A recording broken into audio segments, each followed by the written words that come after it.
welcome to Basketball Talk Pro. I'm Ron Ekker. Before we get started with the main segment of this lesson, I just wanted to make a few comments. First of all, I am getting much closer to putting together the statistical course that I have talked to you about before. I think by the end of the week I will have my portion of it finished. In other words, everything will have been put in place as to the lectures and charts and films and all of that. I'm using a platform called Udemy. It's excellent for people like ourselves. They really have everything organized so that you just have to put your stuff on there. They market it for you. They have hundreds of lessons like this, and so they're very, very knowledgeable. But there is a certain format I have to follow that will be a little bit different than what we're used to. But the message will be the same in what we're talking about. That may take a little longer to adjust to their format, but I'm hopeful that at least by the end of the month or before, I'd like to get it before, that statistical course will be available to you. It's an eight lesson course. Takes probably about 8.5 to 9 hours to go through it. Now today, I'm going to show you a set offense that we use. Everything I do, as I've told you many times, is the only thing I feel comfortable teaching you, because I know it. I mean, I could teach you the triangle. I could teach you the middle pick and rolls or floppy or any of the stuff that's going on. But I really don't know that as well. And I mean, I can draw it out. But the subtleties of it, how to approach it, how to teach it, how the players learn it. So we use an offense called cut. Cut 1 is what I will show you, and that's all I will show you.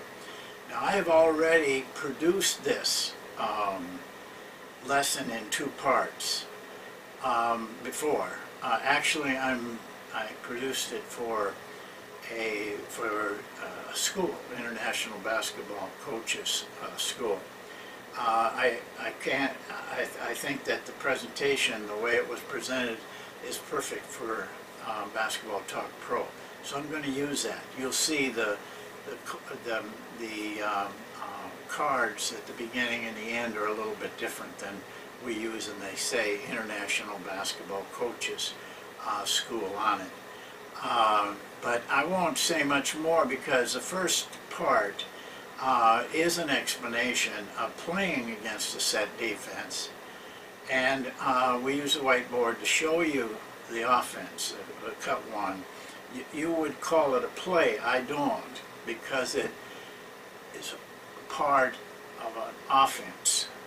Cut 2, automatic, the various things that we do. You will only see cut 1, but there's much more, and so it's an offense, not just a play.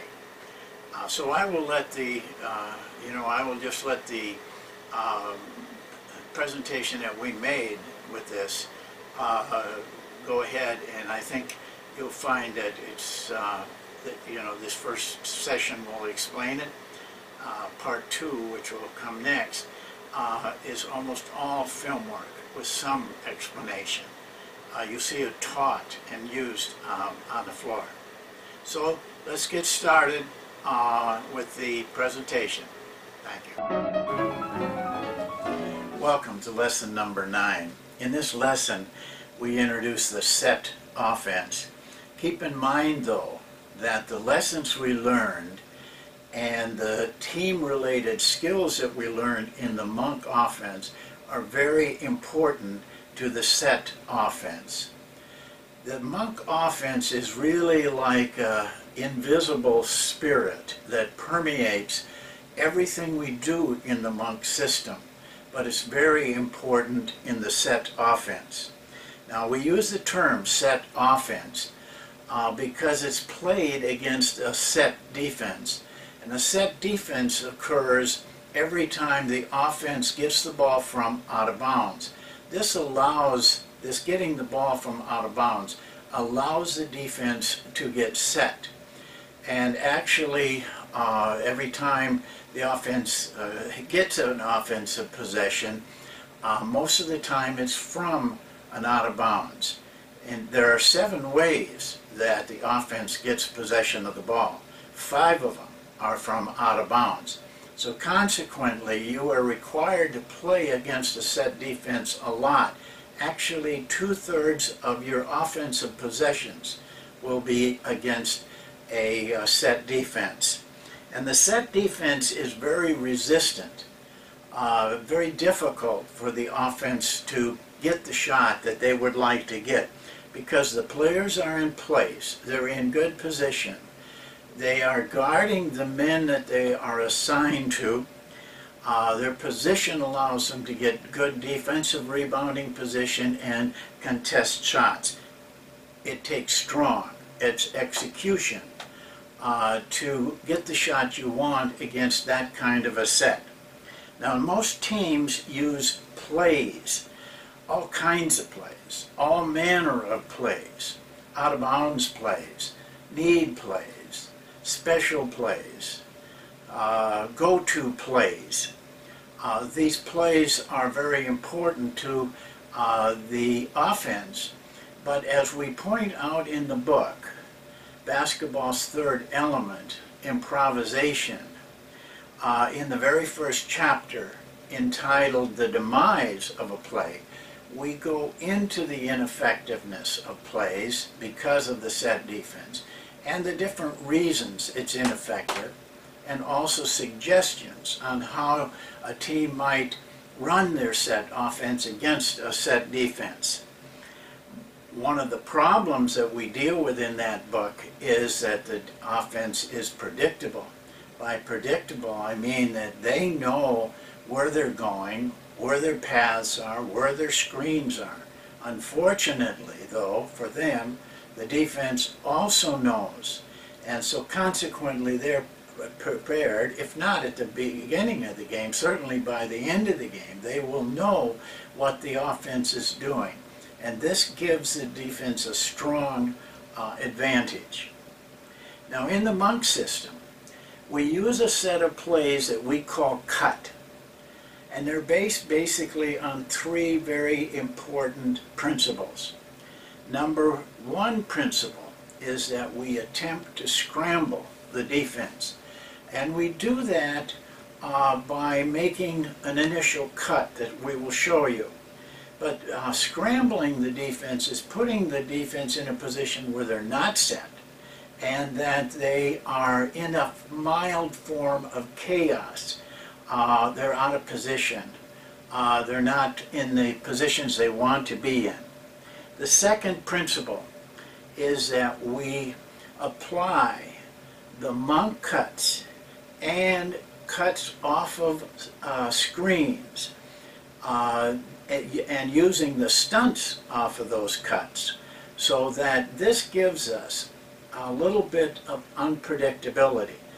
Yes, the defense will know our paths, then will know our play, but they don't know what we're going to do because we don't know what we're going to do. We make it up and improvise at the time, and we will show you these possible improvisations as we go through the whiteboard, and you'll see it on the film that follows.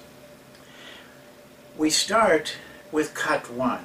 It's the very first thing that we teach and introduce in our cut offense. And I'd like to show you initially this on the whiteboard. I think it will help you to be prepared for the film so that you are carefully watching the various parts of the film. And we do it on the board here. I have the plays drawn up so it takes a little less time. But the important thing is, of course, that we start in the same offensive setup that we do in the monk offense. This gives us a little bit of unpredictability also, because they are used to seeing the monk offense from here, but they're not prepared for the cut one.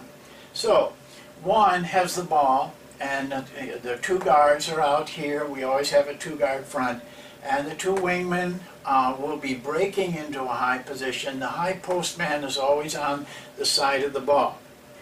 One, in this case, has the ball and delivers a pass to four and cuts. Of course, this is exactly what we do in the monk offense. And this starts the process of scrambling the defense. This is a difficult cut to defend with one person. Normally, the defense has to make some kind of adjustment to protect that person. That adjustment starts to get them into scramble. Now, after the cut, though, we go into the play part of it, and this is prescribed. The high post man, after the cut, moves over and sets a screen. It's really on about the top of the key. A weak side guard, number 2 in this case, takes his man in and comes off of that screen. There's a reason for this. The reason is that cut 1 depends on the ball coming back to him, back to the wing. This gives us our rhythm.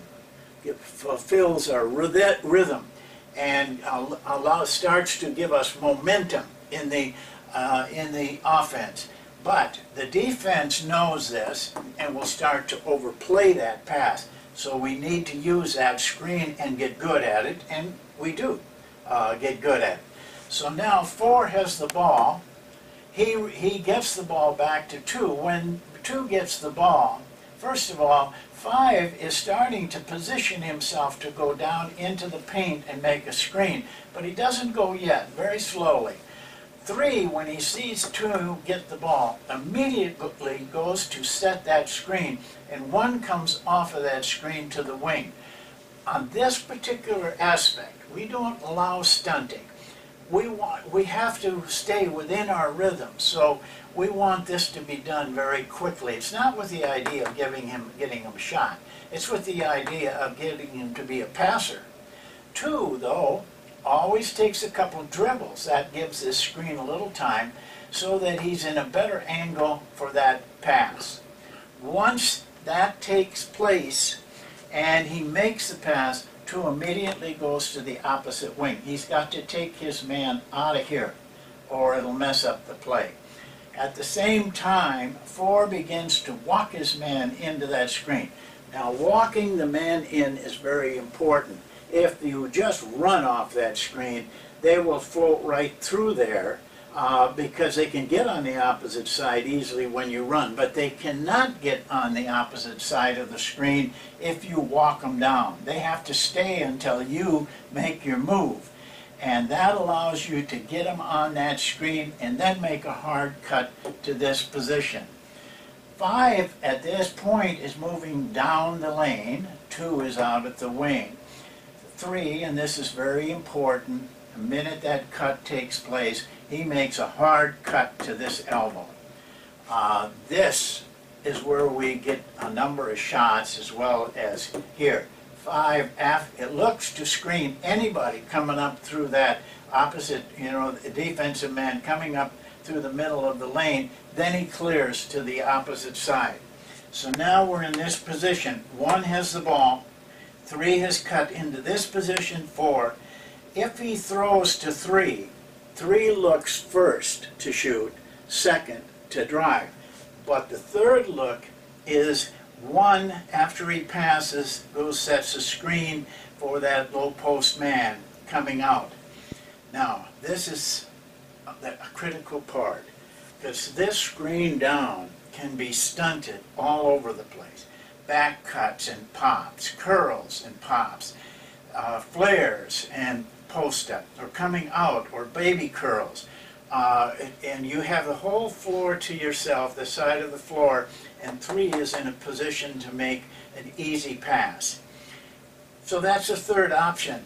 He looks here very carefully. You'll hear me in the film talk about it. If he can't make the pass, though, he looks at 5. Once 5, and he can't go early, or he screws things up.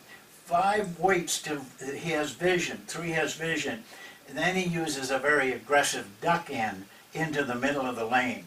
And this is where we'd like to get him the ball.